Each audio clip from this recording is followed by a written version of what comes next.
capítulo 2. Atos capítulo 2. Vamos ler do verso 1 ao 4. Iremos tratar de um dos acontecimentos mais importantes da igreja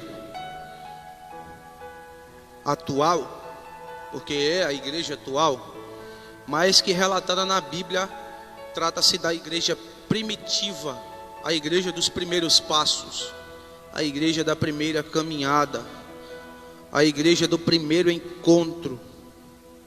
Atos capítulo 2, versículos do 1 até o verso 4, nós iremos ler o texto na minha versão que é atualizada. Versículo 1: Ao cumprir-se o dia de Pentecoste, estavam todos reunidos no mesmo lugar.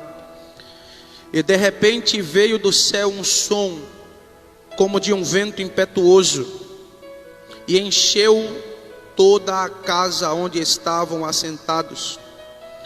E apareceram distribuídas entre eles línguas como de fogo, e pousou-se sobre cada uma deles. Versículo 4: Todos ficaram cheios do Espírito Santo e passaram a falar em outras línguas, segundo o Espírito lhe concedia que falasse. Eu digo amém. Atos capítulo 2 é o texto que é vitrine nesse documento histórico do Novo Testamento. É o texto que narra o pontapé inicial da igreja recém-fundada, recém-inaugurada na cruz de Cristo. Depois de Atos 2, os discípulos irão receber uma ousadia, uma intrepidez maior para pregar o evangelho com mais precisão. O Espírito já estava agindo sobre a igreja. O Espírito já estava trabalhando no meio da igreja de forma evidenciada. Os discípulos receberam uma capacitação espiritual vinda do Espírito Santo. Mas o que me chama a atenção é o posicionamento inicial da igreja que cresce, que cresceu e que está crescendo até hoje. Uma das marcas da igreja primitiva é a unidade. O crescimento em conjunto, a unidade entre os irmãos da igreja primitiva vai gerar destaque em Atos capítulo 2. Quando a gente lê o texto, a gente já começa a perceber que o Espírito vai trabalhar de cima para baixo, mas dentro de uma unidade. Se você perceber a parte C do verso 1 do capítulo 2, a Bíblia vai dizer que estavam todos reunidos no mesmo lugar. Se você voltar para o capítulo 1, para o versículo de número 14, a Bíblia vai dizer que todos estavam perseverando unânimes, ou seja, unidos em oração. Então o que chama atenção na igreja, que vai levar destaque na igreja primitiva, é justamente a unidade que estava estabelecida no meio da igreja. Estamos vivendo dias difíceis onde nós estamos meio que separados. Hoje estamos ligados através dessa transmissão, através deste vídeo, através desta ligação pela internet. Porém, o mesmo sentimento que descorre em Atos capítulo 2, que faz com que a igreja viva o poder, precisa descorrer também hoje em nosso coração. Em qualquer lugar que eu e você pisar, precisamos entender que nós somos igreja, e igreja trabalha debaixo da unidade. Uma igreja que tem como propósito viver as promessas de Deus. Primeiro, ela trabalha e ela entra em conjunto. Não existe corpo dividido, não existe corpo de Cristo separado. O crescimento da igreja vem pela unidade. E é sobre esta unidade que eu quero tratar com vocês aqui pelo tempo que eu tenho. A Bíblia vai dizer, e a Bíblia vai tratar no verso de número 2 do texto que a gente leu, no capítulo 2, ou melhor, no texto que a gente leu, que eles estavam perseverando em oração, debaixo de uma palavra de obediência de Jesus. Jesus, antes de subir aos céus, Jesus vai olhar para os discípulos e vai dizer: olha, ficai em Jerusalém, até que do alto sejais revestidos de poder, para se cumprir a profecia de Joel, capítulo 2, quando a gente vê o profeta profetizando a respeito deste ato, a respeito dos atos espirituais que acontece hoje, e derramando o Espírito sobre toda a carne, derramando o Espírito do Senhor para nos fazer templo, para evidenciar o Espírito no meio da igreja. Então os discípulos aqui, como narra o verso 14, narra o verso 2, o verso 1 do capítulo 2, os discípulos estavam em obediência a Jesus. O capítulo 1, no verso 8, Jesus vai dar uma atribuição a ele, vai dizer: mas recebereis poder ao descer sobre vós o Espírito Santo, e sereis minhas testemunhas. Olha só, irmão, e sereis minhas testemunhas, tanto em Jerusalém, como também na Judéia e Samaria, e até os confins da terra. Jesus disse no verso 8: vocês irão receber poder. Mas, irmão, recebe poder de qualquer jeito? Tem presença de Deus de qualquer jeito? Tem evidência do Espírito na nossa vida de qualquer jeito? Não. Jesus, antes de dizer do verso 8, e antes de cumprir aqui no capítulo 2, antes de Jesus ser assunto aos céus, Jesus dá uma ordem: fiquem em Jerusalém. Os discípulos entendem que a unidade era primordial para que a igreja do Senhor vivesse as promessas, para que a igreja do Senhor vivesse aquilo que Ele tinha preparado, que era o derramamento do Espírito. Quando a gente ler o capítulo 2, a gente vai começar a perceber os benefícios que a unidade espiritual traz para a igreja. Os benefícios que a unidade espiritual traz para dentro da igreja. Jesus fala de uma promessa, irmão. Jesus fala de uma promessa dita por Joel há tempos atrás, que iria se cumprir sobre a igreja. Mas Jesus atribui a unidade, e a primeira coisa que eu entendo, irmão, é que quando a igreja está unida em um só propósito, as promessas divinas que tem sobre a igreja começam a se cumprir sobre elas. Quando a igreja está dentro da unidade, quando a igreja está dentro do propósito divino, aquilo que Deus tem para a igreja começa a desaguar sobre ela. E é isso que a gente vê no verso 1. E cumprindo-se o dia de Pentecoste. Irmão, o que cumpriu foi a festa. Sim, o que cumpriu foi o dia de Pentecoste, uma festa tradicional judaica, sim, mas também cumpriu uma profecia que estava derramada, que estava para ser derramada sobre a igreja. E essa profecia não veio de qualquer jeito, ela só veio dentro da unidade. Existem muitas pessoas hoje que quer viver aquilo que Deus tem para ela, mas ela não tem unidade com o irmão que senta do lado dela. Existem pessoas dentro da igreja que quer viver os propósitos de Deus, mas não entende o conceito de unidade.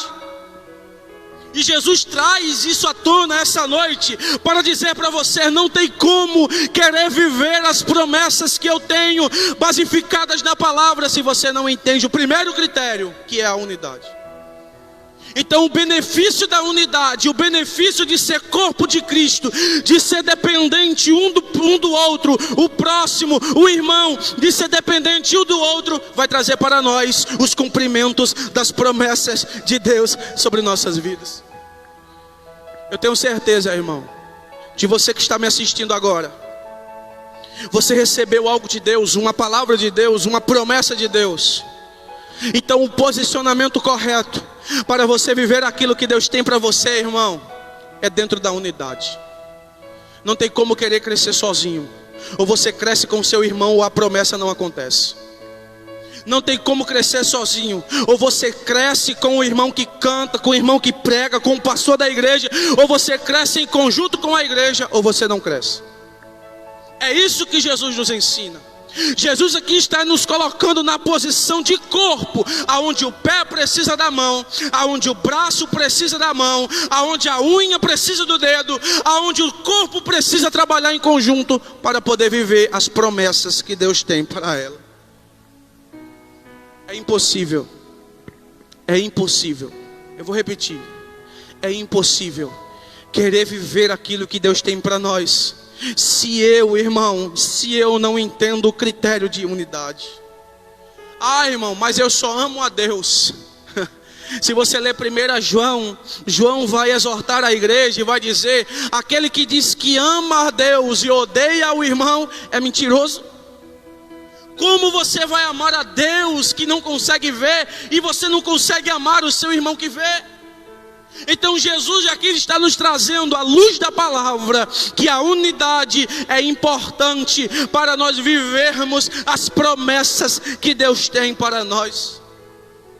Os dias são difíceis, os dias são maus, estamos passando por algo que a gente nunca passou antes, ou nem passava pela nossa cabeça, irmão, disto acontecer. Mas eu tenho certeza de uma coisa: aquele que prometeu não falha, aquele que falou, ele é fiel para cumprir, aquele que disse, ele é fiel para fazer acontecer. O mundo está desesperado, mas a igreja precisa descansar nos braços do Eterno e entender que está tudo debaixo da potente mão do Senhor. As promessas vão se cumprir, e a maior promessa que a igreja tem é o arrebatamento dela. Eu e você precisa dormir e acordar pensando nesse dia. Eu e você precisa dormir e acordar pensando nesse dia. Mas quer subir? Viva a paz com todos e a santificação. Olha o critério. Tem gente que quer ser santo só apenas com Deus, mas que o irmão aborrece. Tiago diz que se eu faço o meu irmão pecar, eu estou pecando. Então a unidade é importante, irmão. Seguir a paz com todos e a santificação, sem a qual ninguém verá a Deus. Ninguém. Não, mas eu sou santo só com Deus. Com meu irmão eu posso aborrecer ele, já está pecando. Se não fosse a graça de Deus, se não fosse o favor de Deus sobre nós, nada disso era para estar acontecendo. Essa live, esse púlpito, este microfone não era para estar nada aqui. Se Deus não fosse bom conosco, nada disso aqui acontecia. E é isso que a gente precisa entender, que existem promessas, mas essas promessas só se cumprem, irmão. Essa unidade, as promessas só se cumprem dentro do propósito da unidade. Essa igreja pode estar dispersa nos irmãos em casa, mas o coração precisa estar aqui.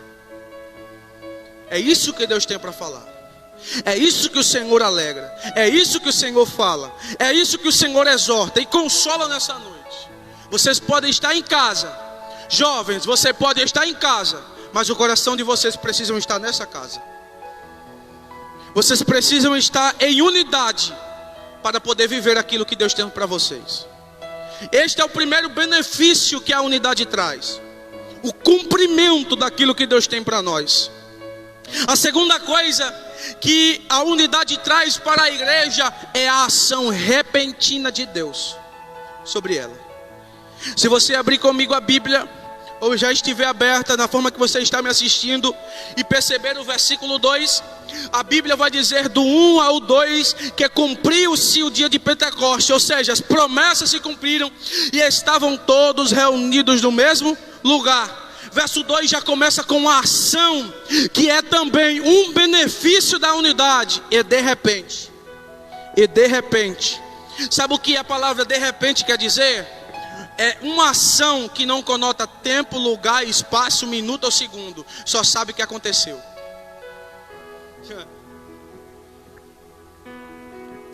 De repente, não conota tempo, lugar, minuto ou segundo. Só sabe que aconteceu. Como? De repente.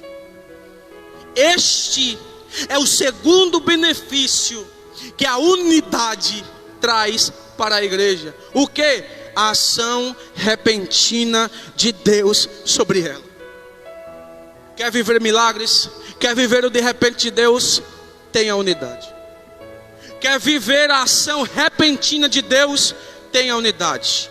Em Atos mesmo, quando Paulo e Silas estavam na prisão, a Bíblia vai dizer, se eu não me engano no capítulo 16 e no versículo 25, que Paulo e Silas estavam por volta da meia-noite orando e cantando um hino de louvores a Deus. Aí a Bíblia vai dizer, e de repente veio do céu um som veemente, de repente veio do céu um som que moveu os alicerces e abriu a porta das prisões. De repente Paulo e Silas apenas se uniram em quê? Em adoração e em oração. Em adoração, em oração. Em adoração, em oração. E o que aconteceu? Deus chegou com o de repente. Precisamos entender isso. A unidade em Deus nos coloca em uma posição de dependência. Esta palavra de repente traz para nós, irmão, um posicionamento de dependência, porque os discípulos estavam esperando o cumprimento da promessa, estavam obedecendo aquilo que Jesus disse: fique em Jerusalém, fiquem em Jerusalém. Jesus não disse, quando for 11h40 o Espírito desce, quando for dia tal o Espírito desce. Jesus só mandou ficar. E quando a gente fica e obedece aquilo que Jesus tem, estamos dizendo: Senhor, somos dependentes de Ti, e quem faz todas as coisas é o Senhor. A gente precisa entender isso. Quando a igreja se coloca no posicionamento de dependência, Deus age repentinamente sobre a vida dela. Deus age repentinamente sobre a vida da igreja. Primeiro benefício que a unidade traz para a igreja é o cumprimento das promessas. O segundo benefício que a unidade traz para a igreja é a ação repentina de Deus. A terceira coisa, ou o terceiro benefício que a unidade traz para a igreja é movimentação. A unidade traz para a igreja movimentação. Irmão, movimentação de estrutura? Não. Movimentação de corpo? Não. Movimentação de quê? Do céu para a igreja. É o que o texto passa. Porque o texto vai dizer que eles estavam todos reunidos no mesmo lugar, e de repente, que é um benefício, veio do céu. Ou seja, a ação de Deus não veio de baixo para cima, mas veio de cima para baixo. E é isso que a gente precisa entender. É isso que a unidade traz para a igreja: a movimentação do céu para ela. A movimentação do céu para ela. Agora perceba, irmão, vamos correr. Agora perceba, quando a gente olha para o versículo de número 3, a Bíblia vai dizer que depois que cumpre, depois que age de repente, depois que a movimentação do céu desce sobre a igreja, a Bíblia vai dizer que apareceram. No verso 6, aparecer é revelar algo que está escondido. Aparecer é revelar algo que está escondido. Pastor, eu não entendi. Deixa eu lhe explicar. Existem coisas dentro de você. Existem talentos dentro de você, jovem. Igreja, senhor, senhora que está me assistindo agora, que só irão ser reveladas quando você se unir com o seu irmão, quando você se unir com a sua igreja. Aí o céu irá se movimentar até você e irá revelar coisas dentro de você, agora de dentro para fora. Perceba, verso 3: aparecerão. Existe algo dentro de você, irmão. E aqui eu encerro. Existe algo dentro de você. Existe talentos, dons dentro de você, que o Espírito quer lhe usar, e Ele vai lhe usar, porque Ele é poderoso. Mas esses talentos só irão aparecer quando você estiver em unidade. Quando você parar, irmão, parar para pensar e entender que o culto jovem, que o culto da sua igreja, que a escola dominical, que os eventos que a sua igreja faz é mais importante do que o seu celular, é mais importante do que a sua televisão, é mais importante, irmão, do que o que você pensa, o que você acha. A Bíblia, Deus, Cristo é mais importante. Isto precisa ser prioridade na sua vida. Isto precisa ser prioridade prioridade na sua vida. Deus quer revelar talentos, mas esses talentos só irão aparecer quando você entrar no critério da unidade. Versículo 4, aqui eu encerro. Perceba, o quarto benefício: primeiro é o cumprimento, segundo é a ação repentina, terceiro é a movimentação do céu para a igreja, quarto é o aparecimento dos talentos, quinto, e aqui eu encerro, versículo 4, a totalidade de Deus é encher toda a casa. Versículo 4, todos foram cheios do Espírito Santo. Irmão, o Espírito Santo não é um vento, o Espírito Santo é uma pessoa. Pastor, não entendi. Deixa eu dizer, filho, é uma pessoa dentro de uma pessoa, é Deus dentro de você. Sabe o que Jesus disse em João capítulo 15? Sabe o que foi que Jesus falou em João capítulo 15? Se vocês estiverdes em mim e as minhas palavras estiverdes em vós, pedirás tudo o que quiseres e vos será feito. Da ideia de dentro, Jesus estava olhando para os discípulos, olha para nós, olha para a sua igreja e diz assim: se vocês estiverem dentro de mim, eu vou estar dentro de vocês, e o elo de comunhão, de unidade será perfeito, e vocês pedirão tudo o que quiserem e vos será feito. Esta é a totalidade da unidade e o benefício da unidade para a igreja. Precisamos entender isso. Deus, ele vai cumprir promessas quando a gente tiver unidade. Deus, ele vai agir de repente quando eu e você tiver unidade. Deus, ele irá revelar os talentos quando eu e você tiver unidade. Deus, ele irá, irmão, encher na totalidade quando eu e você se posicionarmos corretamente como igreja, como o corpo do Senhor. Amém?